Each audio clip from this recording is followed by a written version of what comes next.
안녕하세요. 완주와 함께하는 IT의 이완주입니다. 오늘 시간은 액티브 디렉토리 그룹에 대해서 정의하는 시간을 한번 가져볼까 해요. 액티브 디렉토리 그룹이라고 하는 거는 우리가 조직도를 표현할 때 OU로 표현하시는 분들이 많은데, OU는 오거나이제이셔널 유닛이라고 얘기를 하고요. 오거나이제이셔널 차트랑은 좀 다르죠. 그 얘기는 무슨 얘기냐면, OU는 그룹 정책을 적용하는 최소 단위입니다. 그래서 그룹 정책을 배포하기 위한 곳이다 라고 이해하시면 될 것 같고요. 물론 오유를 조직도와 같은 형태로 만들 수 있는 디자인 가이드도 물론 있습니다.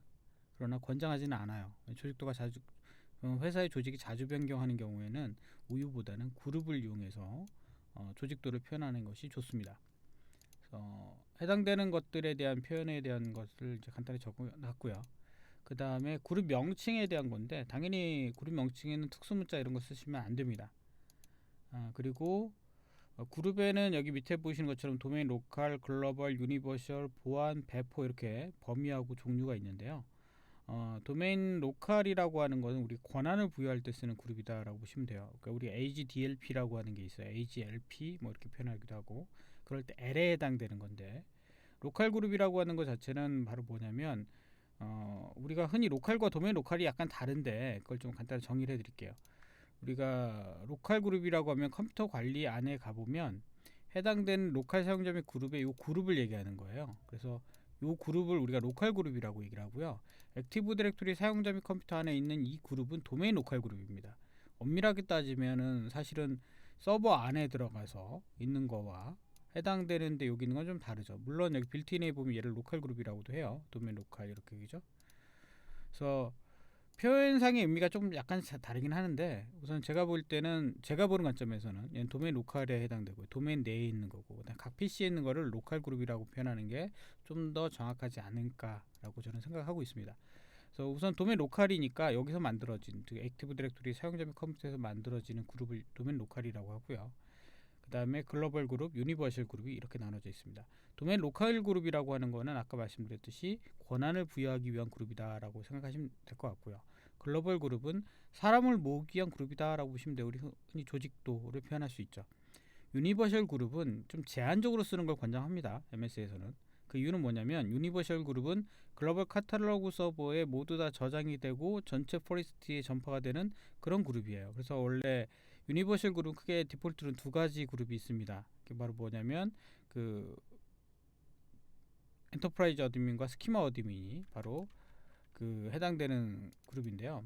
그래서 엔터프라이즈 어드민이나 스키마 어드민은 보다시피 유니버셜 그룹이죠. 이렇게. 그래서 기본적으로 도메인에는 유니버셜 그룹은 딱 두 가지밖에 없어요. 근데 이제 익스체인지가 이제 디자인이 좀 바뀌면서 익스체인지로 배포 그룹으로, 익스체인지에서 그룹 사섬을 만들게 된 배포의 유니버셜의 배포로 만들어집니다. 기본적으로는 이렇게 돼 있고요.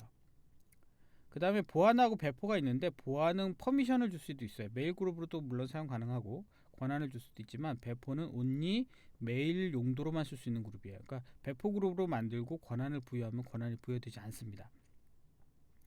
그래서 제가 여기다 간단히 좀 적어놨는데요. 표준 가이드는 메일 그룹과, 그러니까 익스체인지겠죠. 그러니까 익스체인지로 사용하는 메일 그룹은 배포 그룹으로 만들라는 얘기고요. 유니버셜의 배포예요. 그 다음에 우리가 흔히 권한을 부여하기 위한 거는 글로벌의 보안 그룹으로 만들어라, 이렇게 이제 하는 것이 일반적이에요. 그러니까 예를 들면 제가 관리부라고 하는 거는 메일 그룹상으로 표현하기 편하죠. 관리부니까. 그래서 관리부, 매니지먼트 디파트먼트라고 표현을 하고, 그 다음에 걔는 유니버셜의 배포로 만든 다음에 제가 권한을 부여하기 위해서 하나의 그룹을 더 만드는 거예요. G관리부 이런 형태로. 어쨌든 간에 좀 다른 이름이 돼야 되겠죠. 그 다음에 얘는 권한을 부여하기 그룹이 되겠죠. 뭐 G가 붙어 있는 건 무조건 우리는 글로벌 그룹이다, 이렇게 이해하면 되겠죠. 그런 글로벌의 보안 그룹을 만드는 걸 권장하고요. 그 다음에 국내에서는 대부분 다 근데 사실 이렇게 만들면 사용자가 그룹을 두 군데 다 집어넣어야 되잖아요. 불편한 거예요. 그러니까 이렇게 많이 만드시더라고요. 관리부 하나 만들고 그냥 유니버셜의 보안 그룹 만듭니다. 그럼 어떻게 돼요? 그냥 간단하게 하나의 그룹으로 둘 다 표현이 가능하기 때문에 이렇게도 많이 쓰세요. 그러나 이게 아까 말씀드렸듯이 표준에는 밑에 있는 방식을 권장해요. 근데 이거를 이제 우리나라에서 아직 많이 쓰고 있는 방식이다. 외국계 기업은 이렇게 얘기하면 왜 그렇게 쓰세요? 라고 얘기를 해요. 그러니까 글로벌 기업의 표준은 무조건 매뉴얼을 따라가는 게 정석인데 우리나라 좀 귀찮은 걸 좀 싫어해서 이렇게 많이 쓰시죠. 반면에 익스체인지 쪽을 우리는 안 쓴다. 저는 뭐 그룹웨어에서 따로 메일을 쓰고 있거나 아니면 메일을 웹호스팅에 쓰고 있거나 그런 형태로서 메일 자체가 익스체인지로 내부에 운영 중이지 않다면 굳이 얘를 나눌 필요는 없죠. 그냥 하나의 그룹으로 쓰시면 되죠. 배포그룹이라고 하는 건 아까 제가 권한을 부여하지 못하고 메일 그룹으로만 사용하는 그룹이고요. 보안 그룹은 권한 및 메일이 가능한 그룹입니다.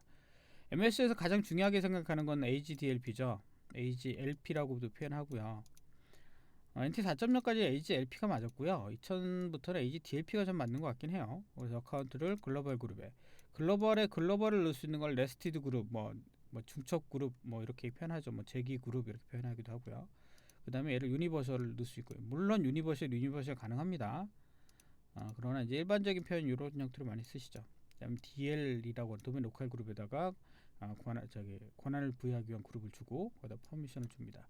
이렇게 쓰는 걸 이제 가장 MS가 말하는 가이드의 표준 가이드예요. 그 다음에 요거는 제가 좀 더 예제를 보여드릴게요. 이게 무슨 얘기냐면 간단하게 보여드리면 이런 얘기예요. 어카운트 제가 그룹에 가볼게요. 제가 도메인 로컬 그룹 하나 만듭니다. 저는 도메인 로컬 그룹을 만들 때 어떻게 만드냐면 DL이라고 표현을 하고요. 보안 그룹이겠죠, 당연히. DL 언더바. 뭐 MS 가이드에는 언더바 안 씁니다. 그냥 띄어쓰거나 아니면 그냥 붙여 써서 쓰죠. 근데 저는 이제 좀 이렇게 약간 좀 구별하는 걸 좋아하고요. DL 언더바 저는 여기다 서버명을 써요. 예를 들면 뭐 GSAD 01 이 서버인데 그 다음에 언더바 공유명 예를 들면 show 그 다음에 거기다 뭐 읽기 쓰기 혹은 모디파이 뭐 이런 형태로서 권한 부여합니다. 그렇게 되면 어떤 이슈가 되냐면 요 이름만 보고도 얘는 도메인 로컬 그룹이고요. 이 서버에 이 공유 폴더에 이 권한을 부여하고 있다라는 걸 알 수 있는 거죠. 그러면 실제 그 해당되는 그 폴더에 가서 속성에 가서 공유를 하겠죠. 공유를 하고 보안에다가 제가 항상 공유할 때 이런 표현을 썼어요. 공유할 때는 누구한테 에브리언한테 풀을 주고요. 그 다음에 보안에 가서 뭐를 해라? 보안에 가서는 해당되는 사용자한테 직접 권한을 줘라. 그럼 여기다가 추가를 누가 합니까? 아까 얘기했듯이 DL 하나 나오죠.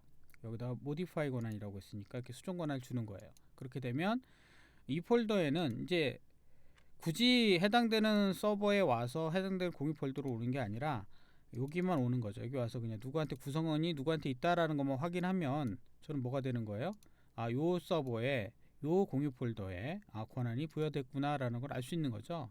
그래서 이렇게 쭉 만약에 만들어 놓는다면 훨씬 더 편하게 쓸 수 있을 거예요. 그럼 여기다가 제가 총무부에 있는 사람들한테 권한을 주겠다. 그럼 총무부에 인사팀도 있고, 그러니까 인사팀이 하나의 그룹이죠. 글로벌 그룹이고요.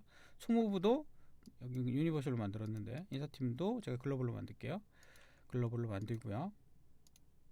총무부도 글로벌로 만들게요. 만약에 얘가 메일 그룹이라면 어떻게 되겠어요? 당연히 유니버셜의 보안이어야 합니다.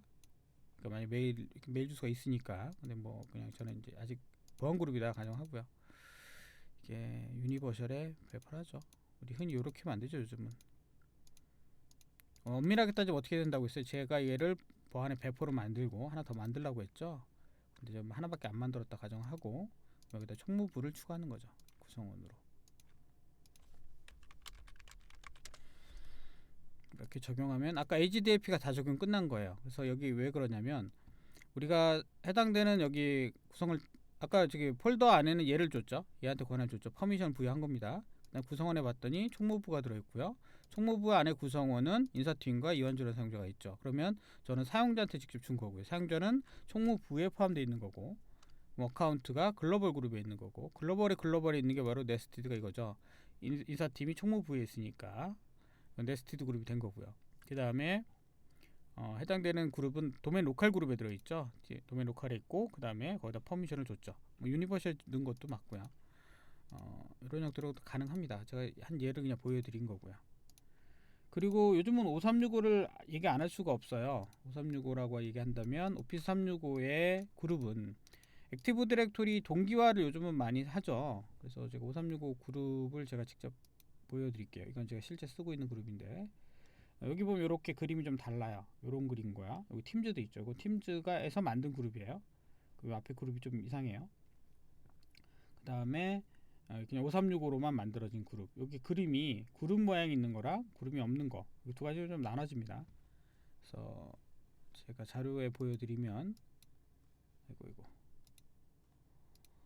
자료에 보시게 되면 여기 보안이라고 하는 이렇게 생겨 있는 거예요. 보안. 여기 이런 모양은 뭐냐면 동기화되어 있는 거예요. 그러니까 5365 쪽에서 직접 컨트롤할 수 있는 계정이 아니고 동기화되어 있는 계정입니다. 예를 들면 기술본부라고 하는 계정을 클릭해 보면 구성원이 보이고요. 구성원 여기 보면 온프리미스 환경에서 관리할 수 있다고 나와 있죠. 이거 무슨 얘기냐면 저희는 회사 내에 있는 액티브 디렉토리랑 5365에 있는 애저 AD랑 그 액티브 싱크 그 AD 커넥터라는 툴이 있어요. 툴을 통해서 동기화를 걸어놨고요. 그래서 주기적으로 계정이 현재 복제가 되고 있는 상황입니다. 이렇게 해서 이제 온프리미스 환경에서 계정 관리가 되어 있는 계정들인 거죠. AD에서 만든 거죠. 그렇게 되면 이쪽에서 그룹이 들어와요. 그렇게 되는 경우, 그 다음에 5365에 있는 계정은 여기 중첩이 안 된다고 제가 이렇게 써놨어요. 원래 쉐어포인트는 중첩 그룹을 지원하지 않습니다. 네스티드 그룹 지원 안 해요. 그러니까 AD에서 중첩 그룹으로 다 디자인해서 만들어 놨는데 쉐어포인트에서 해당되는 그 그룹을 넣으려면 안 들어갑니다. 왜 그러냐면 쉐어포인트 디자인인 것 같아요. 그냥 바이 디자인이에요. 얘는 원래 옛날 쉐어포인트 2007부터 중첩 그룹에 대한 부분을 계속 확인해 봤는데 되지 않더라고요. 그때부터. 그래서 MS도 공식적으로 중첩 그룹 지원하지 않는다라고 선언하고 있고요. 그래서 5365 그룹은 그룹에 그룹을 집어넣는 중첩 그룹을 지원하지 않습니다. 예를 들면 뭐 시어포인트, 팀즈 다 마찬가지겠죠. 만약에 제가 보안 그룹으로 동기화된 그룹을 여기다 집어넣어요. 팀즈에다 권한을 주면 어떻게 되냐면 그룹들을 다 풀어서 사용자만 다 들어갑니다. 그러니까 그룹이 들어갈 수 없으니까 사용자로 그룹 안에 있는 사용자를 다 체크해서 사용자가 다 들어가요. 그리고 실제 권한을 줍니다. 그러니까 뭐 예를 들면 내가 중첩 그룹 만들었는데 권한 좀 어떻게 되느냐라고 이제 저한테 물어보신 케이스가 있었어요. 그렇게 되면 모든 사용자가 다 풀어져서 들어가진다라고 이해하시면 될 것 같습니다. 여기까지 오늘 마치도록 하겠습니다. 수고하셨습니다.